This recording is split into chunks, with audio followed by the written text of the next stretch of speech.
Salamatçılar, urmattуу telegörүүчүлөр. Gezektegi ulug'lardan ulug' gep teleberүүsүн başlayбыз.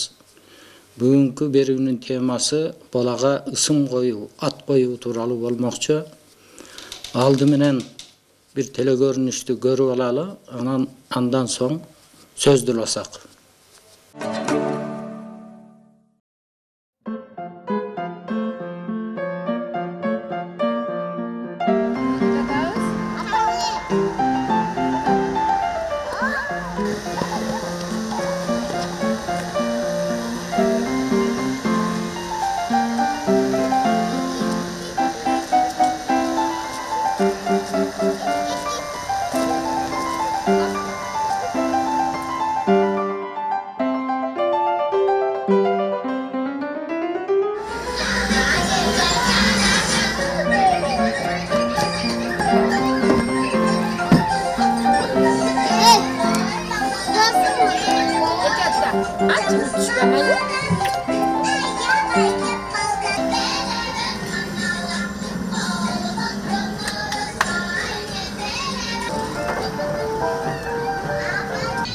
Alo. Olam qandaysın? Alo.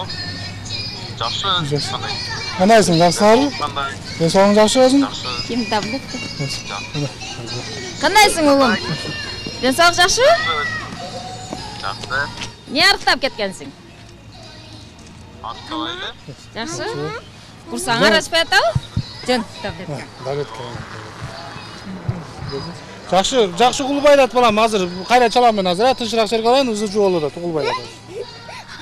Азыр қайра.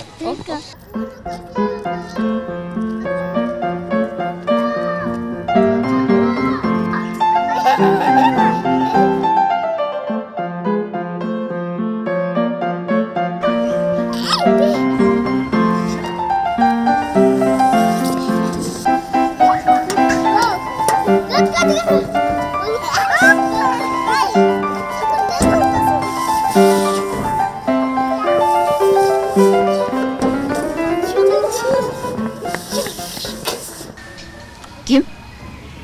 Devlet. Alo. Alo. Жақсы. Qandaysın balam, жақсы mı? Жақсы. Emi söyle balam. Жақсы, жана Құлбай қалды ба, шун болып жөнөдө жүрдү.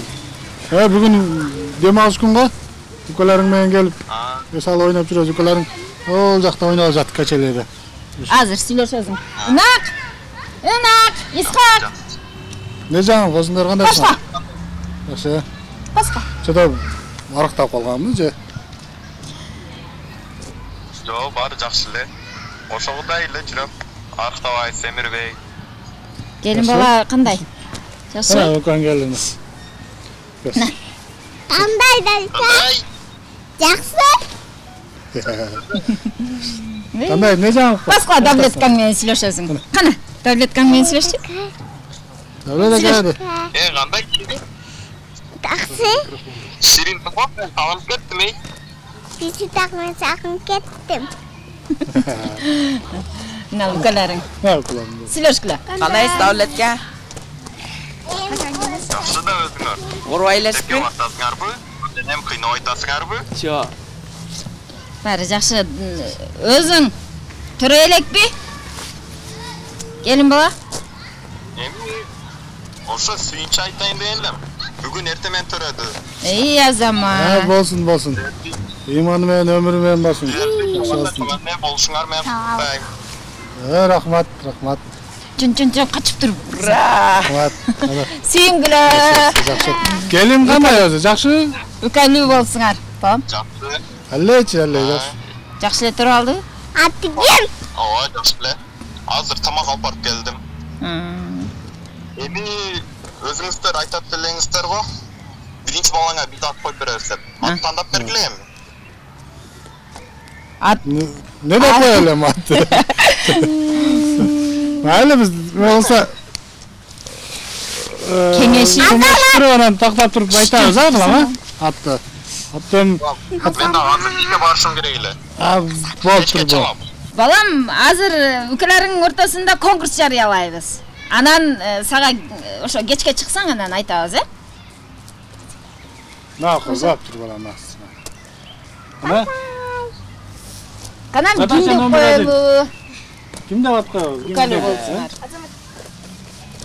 Азамат. Дагы кандай? Алмамбет қойсақ болады. Периште, Айбике ким деп коелу? Нурел. Неге Нуре? Нурел бес. Анан ким Ким деп анан? коелу? Айтчы? Ким коелу? Жана эмне деп айттың? Нуремир дедиңби? Дагы? Периште? Периште болду, мына жакта кетип калыптыр. Мели деп коелу.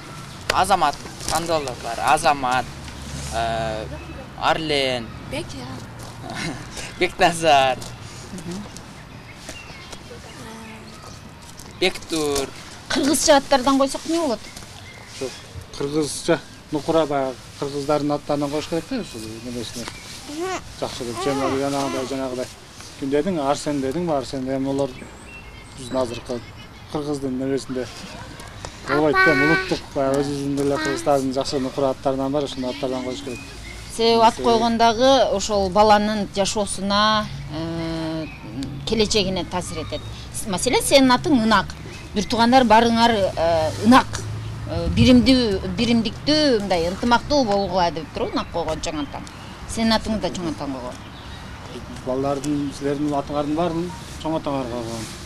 Эми атаң биринчи жолу чоң ата болуп атат, атын коёбуз. Коюшубуз керек. Жакшылап аттанышыбыз керек. Эми кыргыздын баягы аттары бар да, өздөрүнүн баягы Курманбек, Манас, Алмамбет, Семетей, Сейтек деген жакшы бир аттар бар да. Ушулардан Мухаммед. тандап коюшубуз керек. Эскичи аттарды койсом эмне болот апаке? Мухаммед, Рамазан, Нур Мухаммед, Аттар дагы Манас деген сыяктуу. Бирок Пепе эмне деген ат коет, Пепе? аларды көтөрө албай калышы да мүмкүн, бала. Эми кээ бир аттар орда келет, анан узун аттар болсо Атоо. толук ата албай калат экен, көпчүлүк ушуларда. Кыскартуу, эки ат болсо. Анда эмне кылалы, кечке чейин бир жакшы ат табып конкурс жарыялайбыз. Кимдин аты жакшы коюлса, сыйлык бар атаңа. Сыйлык беребиз. Ойлоңуз, кандай аттар. Мына ат коюу балага бул эң жооптуу бир маселелердин бири. Анткени ал атты кийин ошо бала, ошо кыз чоңоюп адам болгондо да алып жүргөндүктөн кийин бир өкүнүп калбай тургандай атты тандап коюу керек. Эми ат койгондо азыр мына жаштар мындай коебуз деп, ата-энеси мындай коебуз деп талашып атпайбы? Өзү биздин элибиздин салтында атты ата коюш керек. Анткени чоң ата коюш керек. Ошо баланын чоң атасы коюш керек. Атасы коюш керек. Анткени ошо бала кийин баягы аты жөнүн атаганда эң биринчи атасынын аты аталып, анан ошонун уулу, ошонун теги деп анан кийин баланын аты айтылат да. Ошон үчүн буга жооптуу мамиле жасап, анан атты коюу керек да. Өзү ушул адам аттарын окуп билүү деген этнографиянын бир бөлүгү ономастика деген илим бар.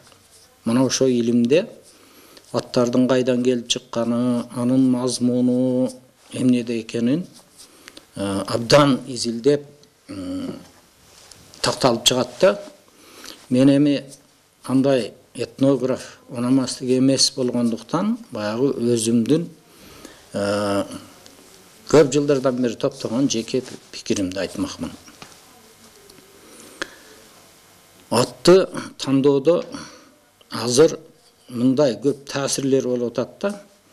Ата бабаларыбыздан калган улуу аттар бар. Misal üçün Manas, Bakay, Koşoy, şu Manas eposundağı enelerden emesi Çiğirdi, Bagdölet degen attar, bular ulu ata babalarımızdan kalgan şunday köp attar var emi. Uşulardan bарын мындай тандоодо орду менен тандаган жакшы да. Ушул эмеге кайрылган болсок, улуу аттарды койгондо ал аттардын жоопкерчилиги бар. Кыргыздар аны көтөрө алабы, көтөрө албайбы деп айтат. Анан кийин ошого жараша кой бул ат оор келип калышы мүмкүн деп башка атты коюшу дагы мүмкүн. Мисалы үчүн ушул эле нерсени Манастын өзүнөн байкасак болот. Манас баягы төрөлгөндө эле мындай олбурлуу, чоң, анан кийин мындай сүрдүү төрөлгөндүктөн ушуну көргөндө бир көз-пөз тийип кетпесин, же бир душмандар каршылык кылып ушуга бир жамандык кылып койбосун деп билесиңер да. Чоң жинди деп ат коюп, мана балдардын арасында баягы чабандын үйүндө багышат. Мана ушундай нерселер улуу аттарга тиешелүү да. Ошол улуу аттарды койгондо мындай жакшы мындай этияттап коюш керек. Эгер койгон болсоң, ошого жараша ата-эне ошо баланы, ошо кызды тарбиялаш керек. Эми дагы эң негизги таасир, эң биринчи илгерки биздин бабаларыбыз ат коюп бериңиз деп сураганда, бу дене боюнда өзгөчө бир нерсе жок экен деп сурачу. Бир жеринде калы болсо, бир жеринде анары болсо, бир жеринде сыргасы болсо, ошого жараша калы болсо калыбай, сыргасы болсо сыргабай, анары болсо анарбай же анарбек деп ошондой аттарды койгондо ошол нерселер кийин жок болуп кеткен учурлары көп кездешет да, азыркы учурда делечи. Аны ырымда ошол нерсе көп чоңоюп, бунун мындай ден соолугуна зыян келтирбесин деп ошол атты алдын ала коюп, анан ошол нерселердин зыяндуу жактарын жок кылууга аракеттенет. Эми бул ат коюуда дагы бир нерсе, ошо замандын дагы таасири болот сөзсүз. Советтер Союзунун убагында мындай аттар көп коюлганда, Марлен, Элмар, анан кийин дагы көптөгөн ошол баягы идеологияга байланышкан аттар коюлуп, ушул убакка чейин келатат. Мисалы үчүн Марлен деген сөз Маркс, Ленин деген сөздүн кыскартылган эмеси. Анан Элмар дегени ал Энгелис, Ленин, Маркс деген сөздөрдүн кыскартылганынан алынган. Ошондой болуп эме болгон. Анан кийин күлкү келе тургандагы эмелер болгон. Эми ошол убакта биринчи тракторлор келип, биринчи комбайндар келгенде, ошонун жасап аткан ишине таң калган кыргыздар балдарынын атын тракторбек, комбайнбек деп дагы койгон. Ушундай аттар дагы болгон. Бул замандын тийгизген таасири. Азыркы учурда эми жанагы кайсы бир элдин түгөнбөгөн сериал кинолорун көрүп атып дагы кыргызга ушундай аттар аралашып кетип атат. Мен бир көп деле маани берип ал кинону көрбөдүм эле. Түрктөрдүн киносу экен. Атын деле унутуп калдым азыр. Бирок ошондо Сумая деген кыздын аты бар экен. Азыр кыргыздардын арасында ошо Сумая деген ат көбөйүп баратат да. Мына ушундай эми замандын сөзсүз таасири болот. Таасири болгондо дагы ошол бизди атыбыздан көргөндө эле, атыбызды укканда эле, бул кыргыздардан болсо керек деп жок дегенде бир айта турган белги болуш керек да. Мисалы үчүн биздин символубуз ушул. Мен ондун трибунасына чыгып алып туруп, тура берсем бул каяктан болду экен деп таң калышат. Анан кийин эгер мен калпакчан чыксам, анда алар айтышат. Бул кыргызстандык турбайбы, кыргыз турбайбы деп. Биздин атыбызды укканда деле ушу калпактай кудуреттүү, калпактай таасирдүү ат коюлуш керек да. Аттарды коюуда маанисин түшүнгөн дагы аябай жакшы да. Биздин атактуу жазуучубуз Чыңгыз Айтматов, биз Чыңгыз дегенибиз менен орустар Чингиз деп жазат. Анан каяктан келип чыкканын баары эле билбейт. Чыңгыз деген каяктан келип чыккан деп. Мына ушул Чыңгыз деген аттын каяктан келип чыкканын орус жазуучусу Исай Калашников дегендин «Жестокий век» деген романы бар. Бул Чыңгыз хан тууралуу. Ушул чындыкка жакын жазылган китеп. Мына ошол жерде каяктан келип чыккан тарыхын да жазып берет да. Чыңгыз хандын чыныгы аты мисалы үчүн Темучин болгон. Темучин анан чоңоюп, туугандарынан кордукту көрүп, анан кийин эрезеге жеткенде ушу бийликти алсам деген өзүнө максат коюп, анан эми андан улуулар дагы бийликти алып жүргөн да. Ошол жакын аяш аталарынын бирөөсү бийлик алып, анан өзүн Ван хан деп коет. Мындай даражасын Ван хан деп коет. Анан ал кыйла ийгиликке жетет, кийин ал дагы жеңилет. Анан Чыңгыз хан өзү жеткенден кийин бийликке бул Ван хан дегенди уже буга чейин менин аяш атам алып койду. Эми мен эмне деп деген өзүм отурган баягы жерге ат койсом дейт дагы. Анан мен Жеңгиз хан болушум керек. Көрдүңөрбү? Чыңгыз хан деген бул Жеңгиз хан, эч ким жеңе албай турган хан деген сөздөн келип чыккан. Өзү негизи түпкү мааниси. Мына ошол романды кийин кыргыздын атактуу адамдарынын бири Камбарали Ботаяров деген драматург болуп кетти. Ушу киши которуп 2 томдук Каар заман деген китепти аябай жакшы которгон.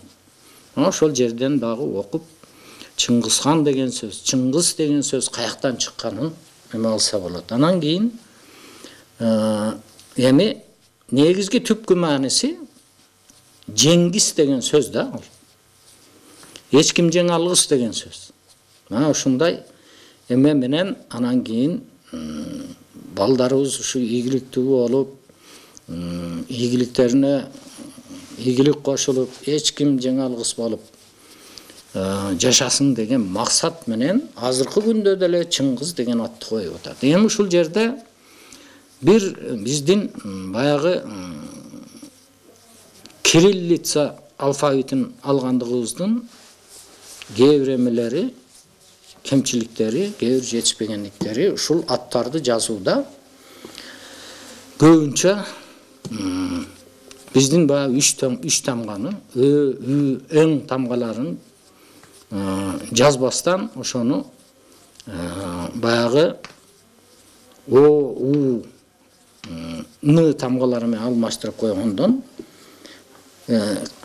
мындай оңгу мааниси жоголуп калып атат да. Мына ушуга дагы көп көңүл бурушубуз керек. Орусча жазганда мисалы үчүн Айтматовду Чингиз Айтматов деп жазат дайыма. А биз Чыңгыз. Ч анан ың тамгасы болуш керек. Бай Жеңгиз деген сөздө ал эң тамгасы да. Мына ушундай нерселерге көңүл бурушубуз керек. Анан эми баягы аттарды тандаганда бир эле ошол ата ушуга акылуу дебестен кеңешип туруп койгон ат жакшы. Кыргызда бекеринен айтпайт да кеңешип кескен бармак оорубайт деп. Ошон үчүн ушул нерселер боюнча азыркы биздин замандаштардын, азыркы биздин жаштардын дагы ойлорун угуп койсок, андан кийин уласак. Негизи талаш тартыш болсо деле, ал мисалы азамат деп койсок, мисалы азамат болсун, ушундай андай ушу кыргыздын чыган балдарынан болсун деп ат коюшат да. Сымат деп ушу мен ата энем чоң атам койгон. Сыматтуу балдардан болсун деп, таанымал адамдардан болсун деп. Биринчилерден эле ат коюп баштаганда ар ким, например, биринчисин башташат. Чоң ата, чоң энелер, например, Каныкей деп ат коюшат, Курманжан датка деп ат коюшат, баатырлардын аттарын коюшат, Манас деп коюшат. Ошондой эле ошолорго окшогон Эржигит, кайраттуу кыздардан болсун деп. Менин атымы өзүмдүн атам койгон, Жибек деп. Кыз Жибек бул Нукура кыргыздын аты, Жибек жолу дегенден алынган, анан кыз Жибек деп коюшкан. Нукура кыргыздын аты. Атка дагы жараша баланын дагы мүнөздөрү ошого окшоп кетет. Каныкей апабыздай болсун деп кээ бирлер коюшат, же болбосо Барсбек атабыздай болсун деп, же Манас атабыздай болсун деп аттарды аталып коет. Айжаркын менин атым чоң атам койгон. Айдай жарык болсун, дайыма күлүп жүрсүн деп, ошонго Айжар болсун деп. Эми мына көрдүңүздөр, ойлор ар түрдүү. Бирөөсү азыркы эле аттарды, азыркы заманга туура келген аттарды кое берсек дейт. Бирөөсү ата-бабаларыбыздан калган аттарды койсок дейт. Бирөөсү орустарга жакын атты койсок дейт. Бирөөсү англистерге жакын аттарды койсок дейт. Эми адам пикири ар башка. Бирок бир нерсени эске тутушубуз керек. Ошо бала мисалы үчүн чоңоюп, ошо чет өлкөлөрдө, башка өлкөлөрдө жүргөндө дагы атынан бул кыргыз экен деп тааный турган немеге умтулушубуз керек биз. Анан эми көп эле учурлар болду мен өмүрүмдө ат боюнча мындай талашып тартышкан учурларда. Мен ошо илимимди турмушка ишке киргизем деп Россиянын Кемерово областында Новокузнецкий деген шаарда 86-жылдан 90-жылга чейин жүрдүм. Ошо заводуна өзүм иштеп чыккан машина, бургулоочу машинамды ишке киргизем деп. Аскатеш деген машинаны. Мына ошол убакта эми ошол жердеги элдердин тагдырын көрүп, ошондой болуп калбасак жакшы эле дейсиң да. Ошол эле биз менен тектеш элдер бар аерде. Горно-Алтайский деген край бар. Ошол жакта биздин эле тектеш кыргыздар жашайт. Ошол жакта бизге тектеш эле хакастар жашайт. Бизге тектеш эле тубалар жашайт. Бизге тектеш эле ошол жерде майда баягы автономияда кала албай калган шорлор, шортсу деп коет, шортсулар жашашат. Мен айылдарына чейин бардым. Нерселердин, буюмдардын аталышынын көбү кыргызча калган. Бирок берки тоолуу алтайлыктардан башкасында, мисалы үчүн хакастарда, тубалыктарда, анан кийин ошо шорлордо, шортсуларда аттары орчо болуп кеткен да. Анан ошого байланыштуу бир жолу бирөөсү менен хакас менен сүйлөшүп отуруп, анан ал силер бул жерди таштап качып кеткен коркок кыргыздарсыңар деди да. Мен айттым, андай эмес, бир убакта бирөө үстөмдүк кылган да болушу мүмкүн. Биз барып аерге өзүбүздүн өлкөбүздү түзүп жашап атабыз. Анан бизде мисалы үчүн Василий деп ат койбойт эч качан кыргыз. Десем, баягы намыстана түштү. Жаратылыштын эмелерине жараша айтылган аттар бар. Мисалы үчүн, эмне үчүн мени ушундай таң калтырат? Күнгө байланышкан ат жок, айга байланышкан ат аябай көп да.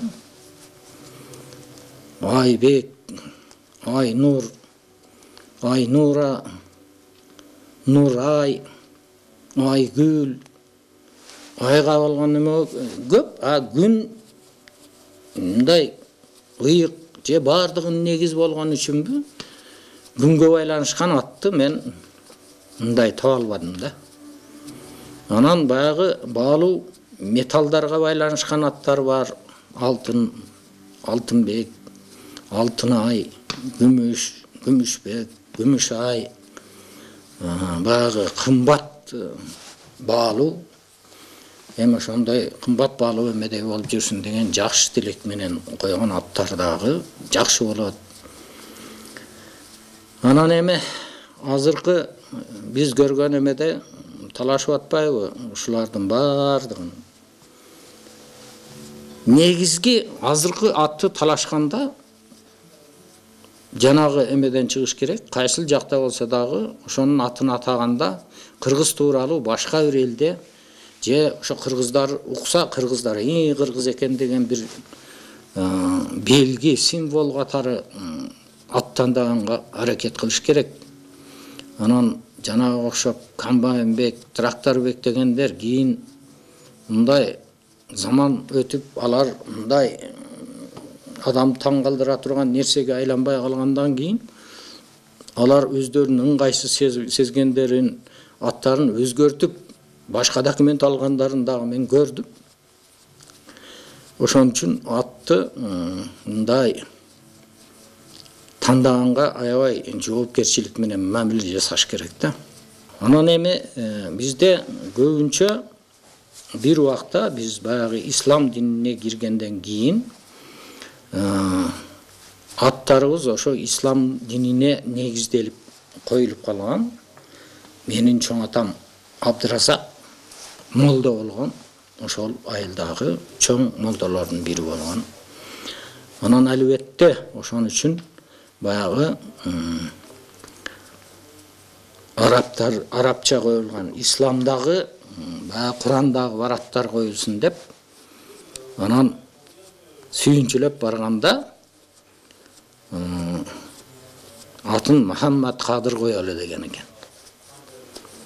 Анан аны келип атам Селсебиттин секретарына ой уулду болдук, атын Мухаммад Кадыр койдук, метрикке жазып кой дейт экен.